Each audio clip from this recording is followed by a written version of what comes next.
berikan kabar gembira pada orang sabar saat menjalani ujian itu. Jadi ternyata ada orang yang ketika diuji itu malah gembira.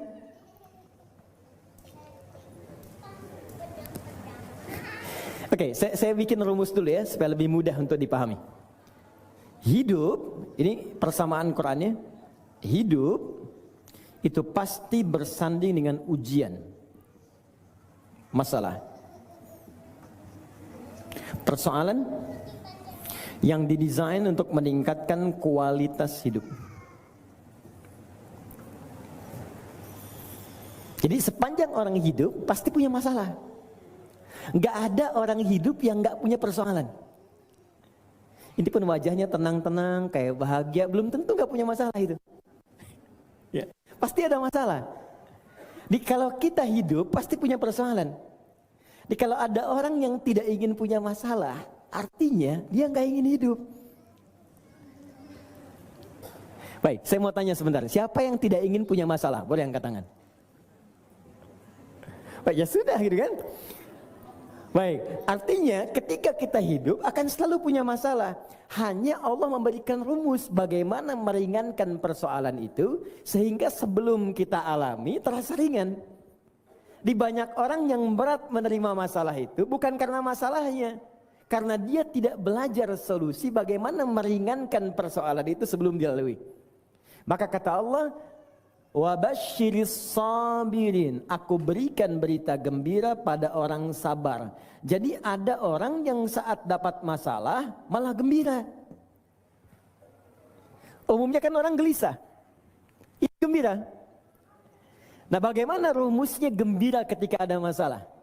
Di rumah tangga ada masalah malah gembira gitu kan. Dihadapin anak ada masalah malah kita hadapin dengan gembira. Di kantor ada proyek banyak masalah dihadapi dengan gembira. Jadi Allah memberikan ajaran pada kita. Ini aku berikan sebuah rumus, kalau diterapkan maka sesulit apapun persoalan akan dihadapi dengan kegembiraan.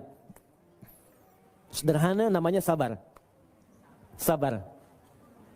Tapi apa itu sabar? Belum selesai. Ini sabar itu bukan diam. Sabar itu bukan menunggu tanpa aksi. Sabar itu bukan menyerahkan persoalan tanpa tindakan. Diteruskan di ayat 156-nya. Perhatikan ayatnya. Alladzina idza asabathum musibah. Ini tafsirnya. Sabar itu yaitu sebuah sikap yang ketika kita menerima apapun dalam hidup, maka yang pertama kita lakukan, qalu inna lillahi wa inna ilaihi raji'un. Hadirkan keyakinan dan komitmen pada jiwa kita, maka sebetulnya semua yang kita alami ini semuanya milik Allah. Kalau prinsip itu sudah ada, Anda nggak akan kecewa. Misal, kenapa Umar bin Abdul Aziz ketika dilantik, padahal itu kedudukan prestisius, tinggi, di seorang pembesar yang menguasai belahan dunia. Maaf, kalau presiden di Indonesia hanya untuk Indonesia. Di Malaysia Perdana Menteri hanya untuk Malaysia. Tapi ini mewakili wilayah yang sangat luas. Afrika di utaranya, dari mulai membentang dari Mesir, Libya, Tunisia, Maroko, Aljazair, nyebrang ke Sisilia dekat, kemudian ke Italinya, ada ke Asbania sekarang jadi Spanyolnya, kemudian juga ke wilayah Asianya, ya, sampai masuk ke wilayah Nusantara.